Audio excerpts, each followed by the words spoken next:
pendientes. Voy a tratar de hacer eso en unos minutos. Pero voy a empezar por el final de Santiago, diciendo que parte de lo pensado era, se dijo en la presentación, fortalecer a los partidos políticos, y nosotros dijimos en su momento, redefinir y fortalecer el sistema de partidos. Por una cuestión muy simple, yo creo que en nada, en ninguna cuestión social, en ninguna cuestión humana, se puede presentar como herramienta para resolver los problemas del futuro la vuelta al pasado.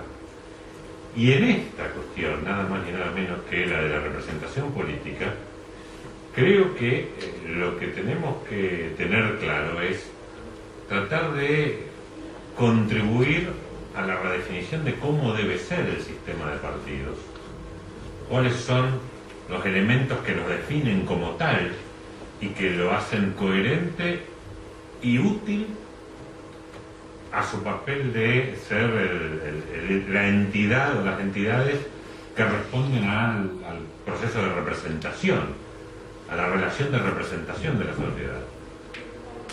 Pero tenemos que observar una cosa que progresivamente se ha ido dando en estos 27 años. Los partidos como tales ya no compiten en la arena política prácticamente. El lugar de las alianzas, cambiantes en sus contenidos, cambiantes en su integración y también en su desempeño, ocupa prácticamente la totalidad del escenario político.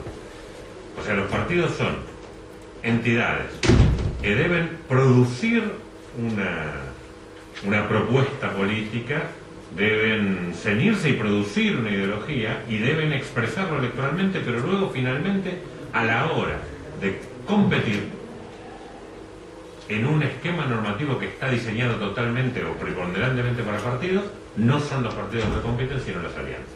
Y esto genera algún tipo de, no digo de problemas, pero de circunstancia particular que debe ser estudiada y eventualmente debe tener una respuesta normativa, que si bien en esta norma, en la nueva ley que regula el sistema, se ha incorporado mayores definiciones, incluso en algún aspecto importante en contraposición a la interpretación histórica de la Cámara Electoral sobre cómo se deberían formar las alianzas, el legislador tomó partido,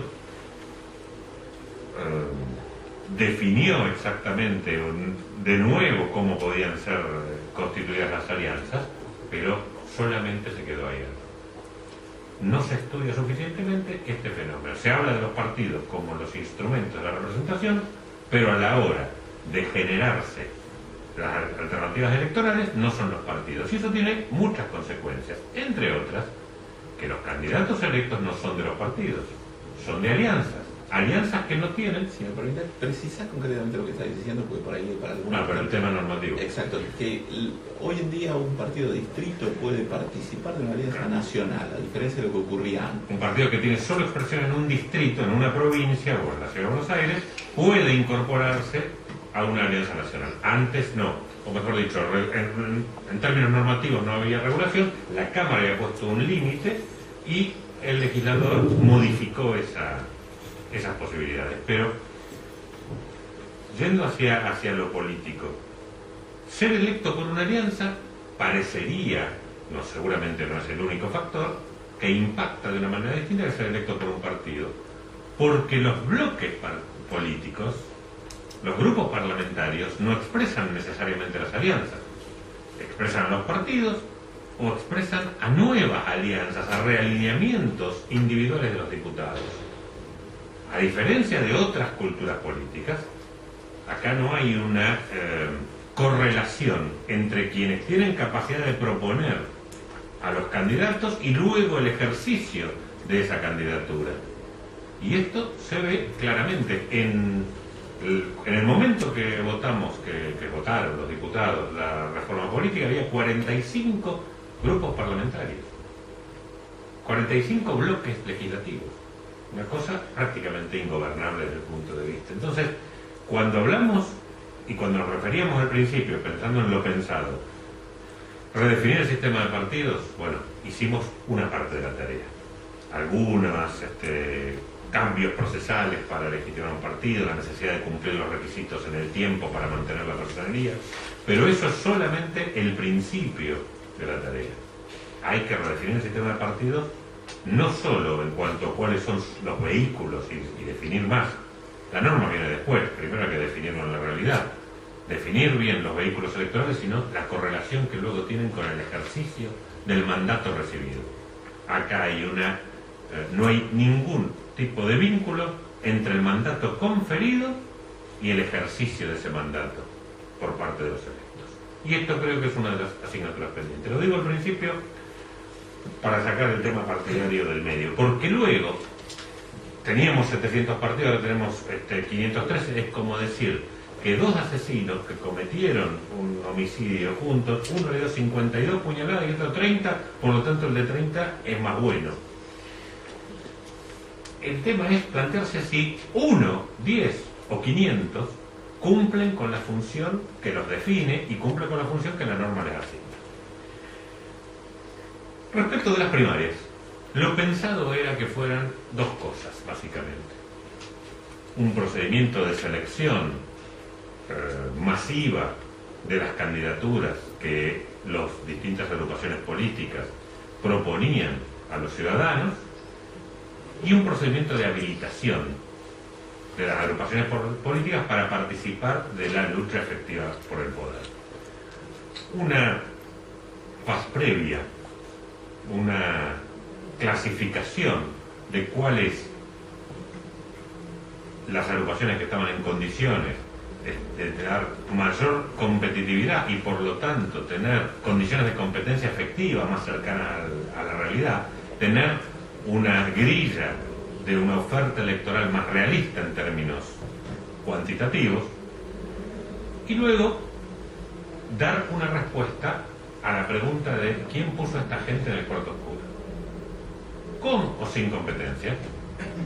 El voto popular pone a la gente que el 23 de octubre va a estar en el cuarto oscuro. Tanto lo pone contra aquellos que dicen que la primaria no sirvió para nada porque no hubo competencia, que 3 candidatos presidenciales que pretendían serlo no lo pueden ser.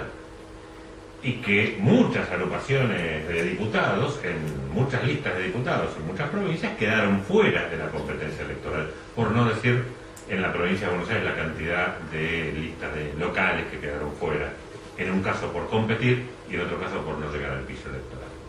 La denominada aptitud electoral del 1,5% de los votos válidamente emitidos pasa a ser en la práctica, pues ya yendo a lo vivido,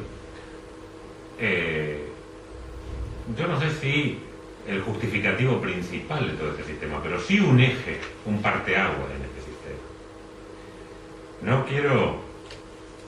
Yo no tengo el compromiso del doctor Corcuera respecto de juzgar la constitucionalidad, pero no quiero adelantar lo que va a ser seguramente la respuesta al traslado que nos confieran respecto a los argumentos para defender la constitucionalidad de estos, que los hay y muchos, de la aptitud electoral. Pero sí creo que en un sistema normativo donde constitucionalmente para ser presidente de la nación uno tiene que tener el 45% de los votos o el 40% con una diferencia de 10, no alcanzar el 1,5 y quedar excluido de la competencia no causa ningún agravio, siempre y cuando en la etapa de las primarias se le den a los competidores los mecanismos para hacer conocer su mensaje en condiciones equitativas. Y por eso la aptitud electoral y el sistema de primarias en general solo puede interpretarse junto con el sistema de campañas políticas que esta misma norma establece. No son dos medidas aisladas, no se podrían tomar, no se pueden interpretar y no se pueden juzgar aisladamente. Porque solo la garantía pública de poder llegar con el mensaje, que todas las fuerzas políticas puedan llegar con su mensaje a todos los electores, justifica que haya que tener una performance mínima para seguir participando del mismo proceso electoral que ahora se hace en varias etapas. Y con eso paso al sistema de campañas electorales. Como ustedes saben, como todos ustedes saben, el Estado ha prohibido la contratación por parte de las agrupaciones políticas de espacios en los servicios de comunicación audiovisual, y a cambio ha obligado a la cesión gratuita al Estado del 10% de todo el tiempo de transmisión de todos los servicios de comunicación audiovisual del país, y ese 10% íntegramente, dividido en 4 franjas electorales, se ha distribuido entre todas las listas participantes, con unos porcentajes diferentes para cada una de las categorías de cargos en disputa a nivel de cada distrito, pero se ha distribuido en condiciones de la máxima equidad con antecedentes normativos. No es condiciones de igualdad, hay países que lo hacen en condiciones de igualdad, pero la mayoría tienden a distintos grados de equidad. El máximo nivel que tiene el derecho, que reconoce el derecho comparado, es similar al nuestro: 50% del tiempo distribuido en partes iguales entre todos los competidores en la misma categoría, 50% del tiempo en base a los resultados electorales, y en esto sí creo que hay que corregirlo, de la última elección legislativa legislativa y de diputados nacionales para todas las categorías, a diferencia del financiamiento, donde la referencia es la elección similar inmediata anterior. En este caso se ha igualado por razones de técnica legislativa, por así llamarle, y de conseguir los votos en su momento. Se refirió a la elección del 2009, que fue la peor para el oficialismo en los últimos años. De todas maneras, este proceso asegura la presencia en todos los horarios, porque la asignación del tiempo se hace por una fórmula matemática, esta que acabo de decir. La asignación del momento de transmisión se hace por un sistema de sorteos que garantiza al menos 2 rotaciones en el espacio de mayor audiencia de cada uno de los medios de comunicación. Esto es televisión por la noche, radio por la mañana, 2 veces por semana. Esto se ha superado con creces. Como dijo el doctor Corcuera, no hemos tenido plantel, lo que hemos tenido lo hemos solventado reconociendo las rectificaciones y ejercitando las rectificaciones que hubo que hacer. Hemos mejorado el sistema tanto informático como de gestión para las elecciones nacionales, y vamos a ver ahora cómo se comporta. ¿Cuáles entonces las dudas o las valoraciones que me quedan respecto del comportamiento realmente visto y vivido de los actores involucrados con las elecciones respecto de cada una de estas 3 cosas? De la habilitación electoral, de la actitud electoral ya lo hemos visto, del proceso de selección. Bueno, los candidatos presidenciales no utilizaron el proceso de selección, no han seleccionado mediante las primarias. ¿Qué ocurre? Fracasó la ley porque los candidatos hayan sido únicos por partido, de ninguna manera, porque una ley no obliga a delinquir para que se pueda aplicar el Código Penal, no obliga a la gente a que haya por lo menos un mínimo de homicidios por mes para que funcionen los tribunales penales. La ley crea estímulos positivos y negativos, y creo que la combinación de las modificaciones al sistema de partidos, tenues, débiles, insuficientes, pero que han comenzado a causar efecto, la nueva forma de establecer las alianzas, más la necesidad de llegar al 1,5% de los votos, que, como dijo el doctor Corcuera, muchos se dieron cuenta tarde, pero se dieron cuenta, tuvo algunos efectos inmediatos. Por ejemplo, haber tenido 10 candidaturas presidenciales en lugar de 14 o 21, como llegamos a tener durante esta década. Y lo mismo volvimos a niveles del año 97 en el número de agrupaciones políticas que se presentaron a la competencia electoral.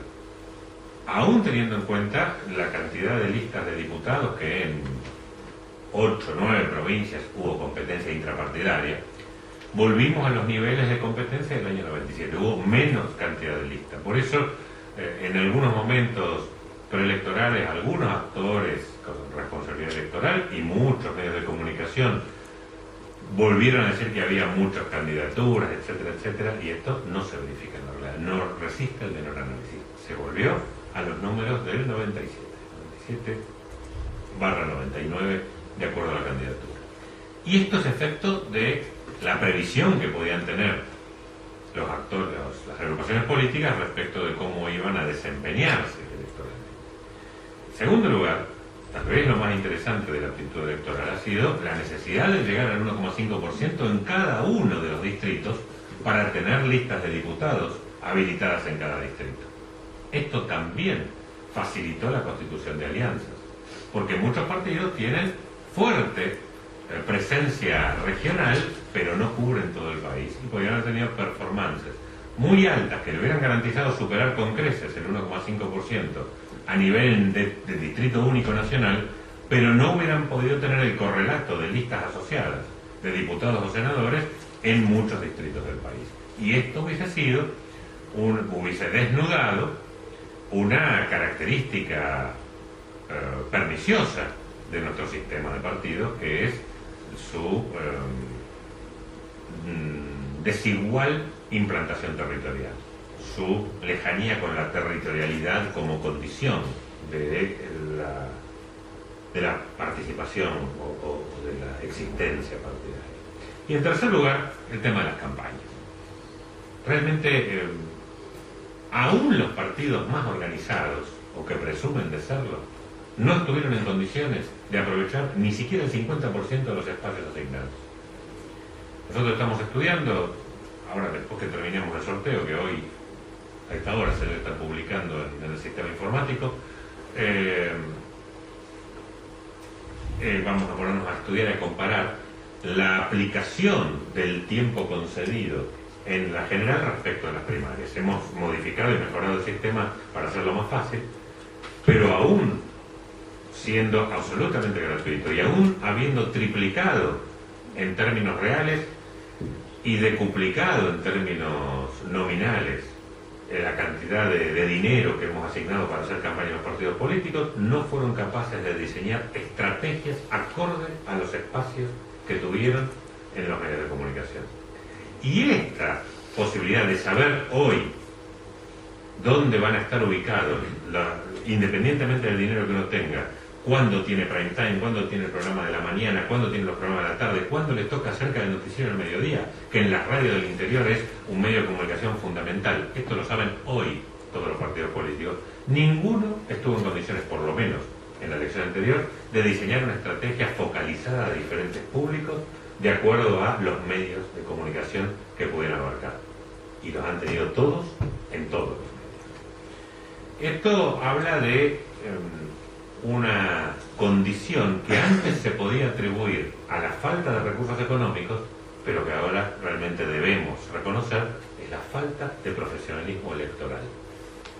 Lo mismo está ocurriendo con el análisis postelectoral. Muchos menos partidos de lo que yo hubiera pensado nos pidieron información georreferenciada de las primarias para diseñar una nueva estrategia de cara a las elecciones nacionales. Nosotros, cualquiera que pueda georreferenciar los resultados mesa por mesa, la justicia nos entrega mesa por mesa en los escrutinios definitivos y el provisorio también se hizo la misma noche electoral, puede hacer que un candidato sepa en qué cara de una manzana, en qué cuadra le fue mejor o peor, porque se sabe en dónde vive la gente que vota en determinada escuela y en determinada mesa. Casi nadie, salvo algunos candidatos a intendente, casi nadie está pidiendo esa información y está pensando una elección con estas herramientas que las primarias nos dan. Una fotografía 70 días antes de cómo está el ánimo electoral. Los gobiernos, para los gobiernos es fundamental, y para los que pretenden ser gobiernos también. No se está utilizando adecuadamente, y eso crea entonces esta triste, para mí por lo menos, que hago política hace 30 años, verificación de que el amateurismo campa a sus anchas en todo esto. Antes disfrazado de pobreza y ahora por agrupaciones políticas, aún las más grandes, ayunas de ideas. Finalmente, para ir redondeando, decir que los resultados no han sido tan sorprendentes. Lo sorprendente es la participación, pero en realidad es sorprendente. En cualquier caso es sorprendente. Pero es más sorprendente a la luz de lo que se venía diciendo antes. Pero no había ninguna verificación, ningún estudio, nada que nos dijera que iba a ser distinto. Porque no había ningún estudio, había afirmaciones. dogmáticas de que no podía haber mucha gente en una primaria y de que el Estado no había informado, como si el 10% del espacio radioeléctrico de todas las radios, FM, AM, televisión por cable, televisión satelital y televisión, no fuera suficiente presencia de las primarias en... alguno decía que la frase del año pasó a ser espacio cedido por la Dirección Nacional Electoral. Que esa fue una buena campaña, junto con la de Altamira. Creo que eso sí nos sorprendió. Ahora, los resultados político-partidarios tampoco fueron tan sorprendentes. El oficialismo tuvo una performance del 14% por encima de la votación o del porcentaje que se le asignaba previamente, que la mayoría de las encuestas asignaban, salvo una consultora que dijo casi exactamente. Estuvo embargada la noticia, la tenía un medio de comunicación, estuvo embargada durante 3 semanas, pero una consultora importantísima dijo 3 semanas antes que iba a sacar 51% del gobierno. Y todos los demás le daban el 46%. Y bueno, sacó el 51%, con lo que es el 12 o el 13% más de la expectativa. Mientras que Wiener, que iba a sacar el 6%, sacó el 10%. El 80% más de la expectativa. O Rodríguez Sá, que también iba a rondear el 5%, sacó el 8,8%, casi el 9%. Eso fueron sorpresas. Mientras que la baja performance de los candidatos Duhalde y Alfonsín, creo que nos están diciendo algo respecto de que la gente, más que votar ideas y programas, vota realizaciones concretas. Wiener podía exhibir realizaciones concretas, Rodríguez Sá podía exhibir realizaciones concretas, y el gobierno obviamente puede exhibir, uno o no de acuerdo, realizaciones concretas. Y se vota respecto de lo concreto, a favor o en contra, pero de cosas concretas. La estrategia de los sueños no es una estrategia en una democracia consolidada. Es una estrategia de las salidas de las dictaduras, de los procesos de transición o de las crisis. Pero el electorado no cree que la Argentina está en crisis. Y por lo tanto vota y se comporta de una manera distinta. Por ejemplo, va a votar tranquilamente. Creo que con esto he consumido mi tiempo. Revisión de normas. Tenemos que revisar el cronograma. Creo que tenemos que definir, que tenemos que sincerar, y el año electoral debe ser un año electoral. Y debe ser año electoral, termina en noviembre, si hubiera segundas vueltas, tiene que comenzar en enero, o como mucho el 2 de febrero de cada año. Hay que dar un poco más de tiempo a los actores institucionales de la administración y de la resolución de conflictos electorales para que puedan ejercer esas funciones que le debe asignar. Porque en una elección altamente competitiva o con fuerte impugnabilidad no hubiera alcanzado el tiempo. Eso es así. Entonces hay que revisarlo. También es cierto que correlativamente hay que revisar los mecanismos, los procedimientos de la administración y de la resolución de conflictos electorales. No estoy diciendo en esto, parafraseando al doctor Corcuera, no estoy proponiendo nuevos órganos ni una nueva asignación de competencias, pero tanto en uno como en otro caso, a quienes se le concedieron mayores facultades o competencias que antes no tenían porque no existían, hemos tenido que hacer una fuerte reingeniería de nuestros procedimientos, invirtiendo mucho en las competencias otorgadas. Y esto no estoy hablando solo de la Dirección Nacional Electoral, sino también de la justicia electoral, que ha hecho una tarea titánica con la modernización de los padrones, y que seguirá porque es una tarea que llevará fácilmente 2 años más. Y ha sido muy grande, y es muy grande lo que hay por delante. Pero entonces, los cambios normativos no modifican la realidad. Simplemente crean escenarios para que la realidad pueda ser modificada. Depende cómo aquellos que tienen responsabilidades en gestionar esa realidad asuman esos cambios, cómo serán los resultados. Los ciudadanos los asumieron con un mayor entusiasmo del que todos preveíamos. Los partidos estuvieron en mora, vamos a ver si se ponen a tiro. Y las instituciones de la administración y la gestión electoral, bueno, hemos empezado a transitar un camino que todavía resta mucho por seguir escribiendo. Gracias.